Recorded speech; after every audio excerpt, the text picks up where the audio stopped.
Bagian yang ketiga dari alat optik yang akan kita bahas adalah tentang mikroskop.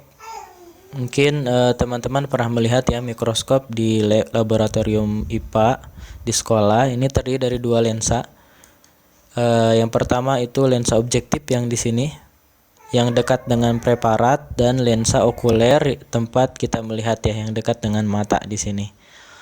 Nah, yang akan kita bahas di mikroskop ini juga sama dengan loop, yaitu terkait dengan pembesaran pada mikroskop.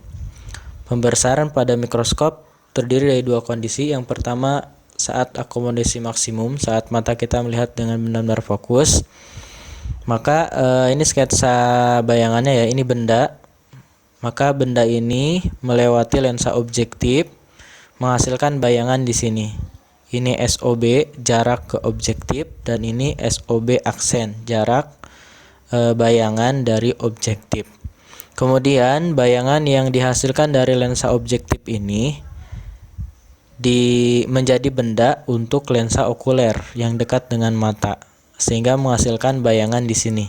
Ini bayangan akhir yang kita lihat. Ini bayangan yang pertama, benda yang pertama seperti ini besarnya.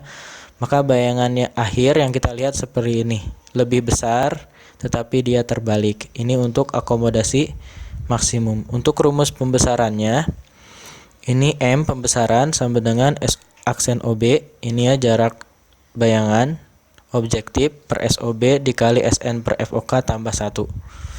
Atau boleh juga menggunakan yang ini ya, FOB per SOB min FOB dikali SN per FOB tambah 1. Biasanya yang lebih sering kita pakai yang kedua ini ya. Karena kalau yang pertama ini perlu kita cari dulu SOB aksennya. Cukup panjang lumayan ya. Kita lebih mudah menggunakan rumus yang kedua ini. Kemudian untuk yang tanpa akomodasi, sketsa bayangannya seperti ini. Sama seperti tadi ya, ini benda. Ini bayangan dari lensa objektif. Kemudian mata kita di sini bayangan dari objektif ini menjadi benda untuk okuler, dan kita akan bisa melihat bayangannya. Nah, yang jadi perbedaan antara akomodasi maksimum dan tanpa akomodasi itu ada dua perbedaan ya. Yang pertama di sini perhatikan perbedaannya. Hasil dari objektif itu tidak tepat di okuler. Nah, kalau yang ini hasilnya itu pas tepat di okuler. Kemudian hasil bayangan akhirnya ini di jarak di sini ya, terlihat ada garis-garis yang terhubung nih.